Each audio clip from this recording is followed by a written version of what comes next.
guys, it's Butterfly here. Welcome back to my channel. You know what to do, you know the drill. So today I want us to have a conversation. Yeah? It's not going to be a very serious one, but yeah. So the last few months, some of my friends and cousins and I have been going through a similar situation, and I just wanted us to discuss some of these things, like yeah, this is what I'm going to call as the nanny interview or your household manager interview. And I'm saying household manager because this is someone that's going to be like running the affairs of your home, someone that is going to be in charge of a lot of things to do with your house, right? So they are the manager, you are like the supervisor or the CEO or all that. So in the process of me going through this the last few months, I had asked my mom to just like give me some tips, because I've lived in my mom's house for the longest time. So everybody that has walked through those doors is someone that my mom came in with my mom's requirements, my mom's standards, and we've had the same household managers, like what to call her, or same auntie or anything that you wanna call her, for the last 20 years in our house, in my mom's house. So she's like my mom's sister. She's like our mother. Yeah, man. So I was like, I think the bar was set so high for me that I was very nervous about this. So my husband and I decided to have some interviews before we allowed someone into our space. And it was time for us to get when we need one. So some of the questions that my mom and I discussed were, what is your name? What is your name? Yes, before the person comes, of course, you know their name. But just like a proper introduction, like this is a job, guys. It's you are coming into my space, you're becoming a part of my family. This person will be like the closest person to you in your family, so give a proper introduction. It's an interview. I think age, you ask what is their age. This is important because some people have requirements in terms of, you don't want someone older, you don't want someone younger, or you don't want someone too old. Like for me personally, I don't think I'd want someone like way older, in the sense that it becomes very difficult to even ask them to do something. Yes, they are working for you, but it's just uncomfortable sometimes, especially someone like maybe your mom's age. But then there are some who feel like they want that kind of person because they are older and they're more responsible and wiser and all these things.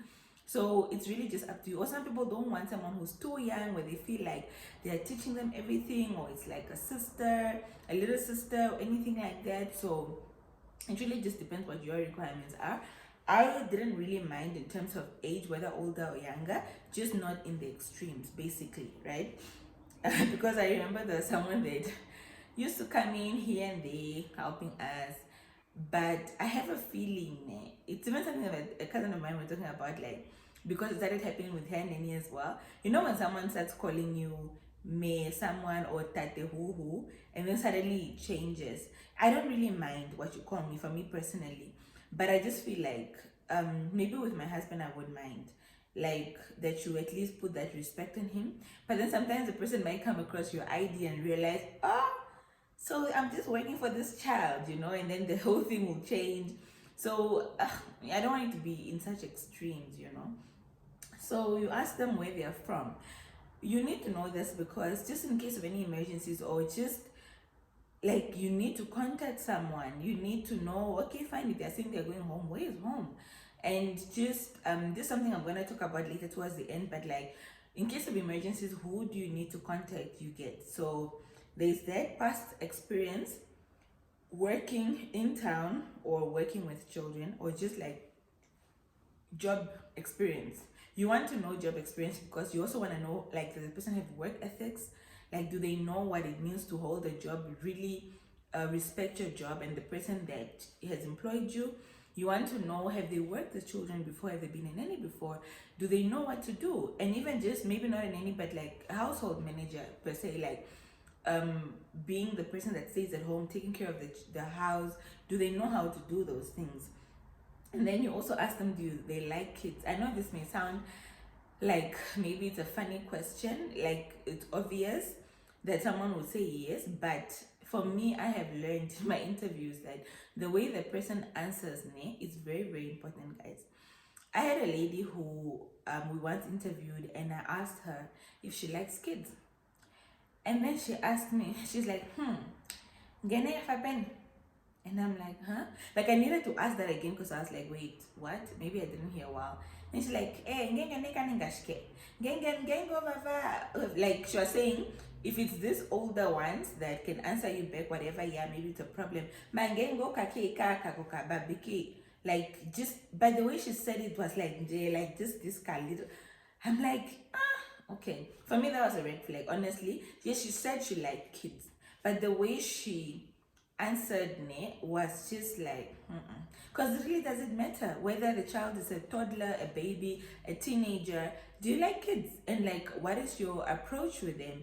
I mean, you can't just already be telling us like if my teenage son or my teenage daughter is disrespecting you, you're going to be like, maybe go hellfire on them. No, I don't want to know that.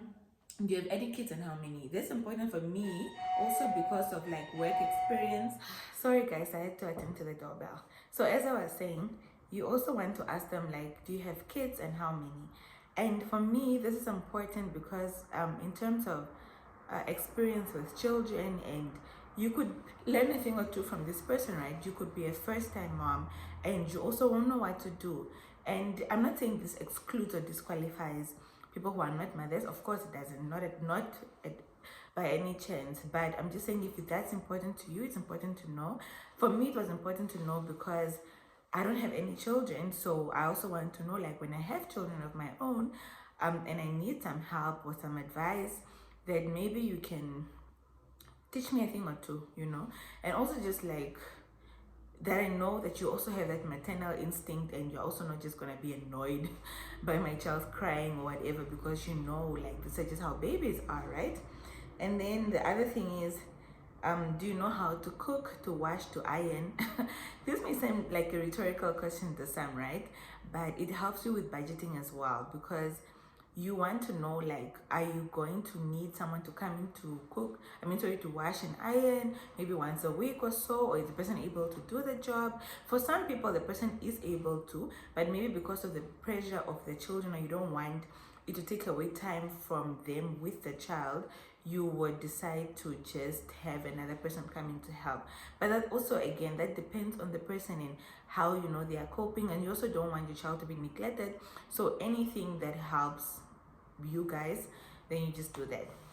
But yeah, I think it's important because some people are very well mannered, they're very neat, they can cook, they can stay with kids, but maybe they can't do the rest of those things, and that's an issue for you. So yeah, education background is just important in the sense that maybe you are someone who speaks a different dialect from what they speak, or a different language entirely from what they speak. So it would be important to know, like, okay, what language you guys communicate in. And even just with the children, some people are very strict on their kids only speaking mother language at home, or only speaking English, or you want them to learn different languages. So you want to know also, like, what other language have they picked up, what other language do they know. And in terms of schooling, if it's important to you, yeah. If it's not, you can leave it out. But yeah, how well do you know the city you're going to be working in, and do you have any family here? So if it's Ventuk, if it's Soshakati, if it's Ondangwa, it's still important to know, because you also want to know, like, are they going to just be like, leaving every now and then, visiting this person, that person, or like they're just up and down. But then it's also important in the sense of, like, maybe they want to go to town. If they go to town, they're not gonna get lost, or you can quickly send them like to checkers or whatever, and that they can find their way back home. And yeah, I think that's quite important. Are you married in a serious relationship? If yes, where is your partner? It might sound silly, or like you feel like you're prying, but like I said, they are coming into your private space as well. They're becoming your family, not just an employee. They're your family. And it's not like you're gonna be asking, what does it give you gifts? Oh my gosh, does it call you? Like, are you loved? No.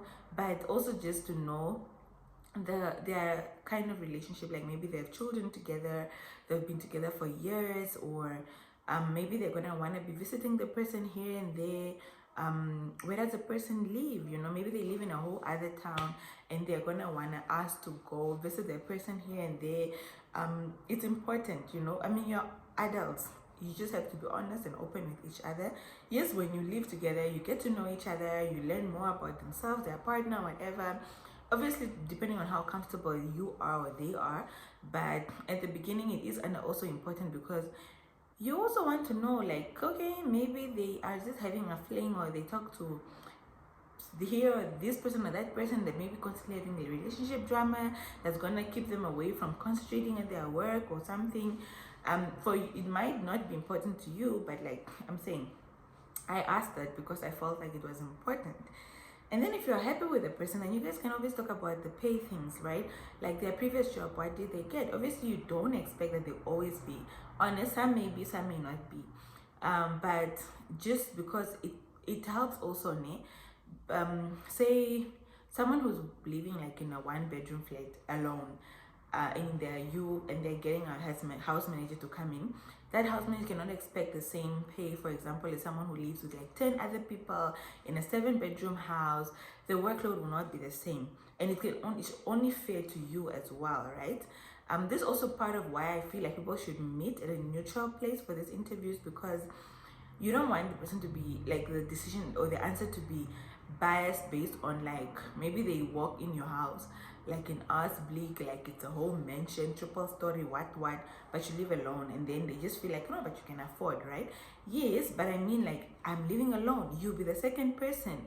So what workload is really there? Like, you can't, it's not, even if the house is so big that you like hard to clean, you won't even be cleaning it every day, because like how many spaces would we be utilizing in the house, you get? So, and then I think, again, like I said, get a copy of their ID, write down their next of kin in case of any emergencies. You need to know, because this person, again, is going to be your family. You need to know their family. You need to know if anything happens, anything is wrong, who do you need to contact? And that's also where the medical history is going to come in, is going to be important, right? Like maybe they are hypertensive or diabetic, or even just epileptic. Like, my goodness, you come home and then you find the person seizing or having seizures, but you didn't even know that they're epileptic. Maybe they had medicine finished and they didn't get the medication because they didn't tell you that they need to go collect it monthly. And also, just for like time management wise, you need to know, okay, fine, they go once a month, so this Monday they are going to ask for permission to go collect their medicine. You need to make a plan in terms of work with children, if there's children or anything like that. And also, like I said, like in case something goes wrong, then you can always contact one of their family members. And you're a family man, you need to open about these things. You need to know, at least, just to be concerned the day the person is not feeling well, maybe they're in hypoglycemic coma or something, because you just find them there lying unconscious, you don't know what to do. So I think that's really, really, really important. It's not even prying, it's not trying to get in the person's private life, but it's just for some of these medical emergencies, it's going to be important. So yes, tell me, what do you think are some of the important questions that I probably left out, or your requirements, and how you feel like we should be going about this, because it's really important. We take it for granted. And I even have a friend who just found out, I think a month or two after being with her person, that the person is expecting a baby. And when they came, they didn't even mention that. Now imagine if, God forbid, you had a miscarriage, or you were delivering or something in the toilet, I didn't even know. You know, it's really, really, really important. So yeah, what other things have I left out? What are the things that you would ask your person? So what are your reasons as well? Maybe someone can learn a thing or two from there. And also, just in this world where things are not safe anymore, it's hard to trust people. We really need to check out for some of the. Do you think it's important to do a background check? Do you think it's important to see if there's a criminal record? All those things, you know. So yeah, let me know down in the comments, and you know what to do. Until next time, it's goodbye.